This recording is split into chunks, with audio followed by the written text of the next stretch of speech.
ug nakita og gipakita ko sa Ginoo sa mao nga talan-awon matud pang Mateo 24 ang makalilisa nga talan-awon maigsuon.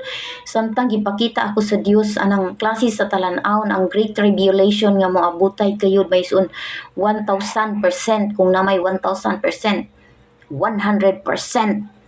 mga igsuon moabot gay kana kay kana mga pulong sa Dios sa Revelation mga igsuon. Sayang pagpakita o pagpawitness sa ako asa nang hitabo mga igsuon.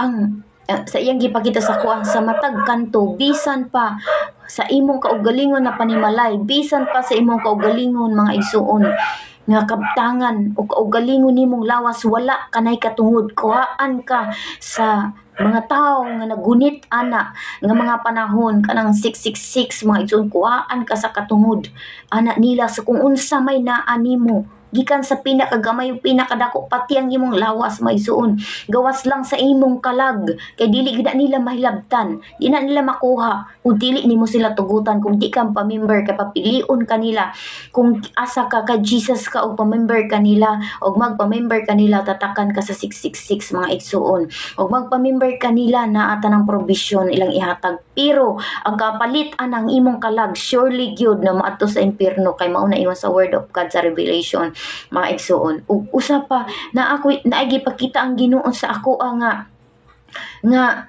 rapture mga igsuon. Pagkahuman sa rapture mga igsuon, nakita nako nga ning buak ang langit mga igsuon. Og pagkakita nako nga ning buak ang langit, pagangad nako ana ni anak ko nana si Jesus nahitabo na. Ning anak ko diretso mga igsuon.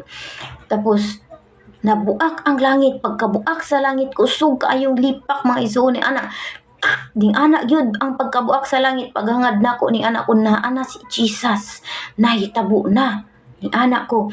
Unya nakita nako nga nanghulog ang mga bituon, ang bulan, ang sun, ang mga nanghulog sila magsuon, mura sila dagko kaayo nga mga bula. Paghulog nila sa yuta mga igsoon, mukurog ang yuta og napulpog ang yuta ning aso og brown kaayo, tapos dulom kaayo mga igsuon. And then nakita nako ang mga tao mga igsuon nga nagkaratol og maayo ratol kay sila mga igsuon.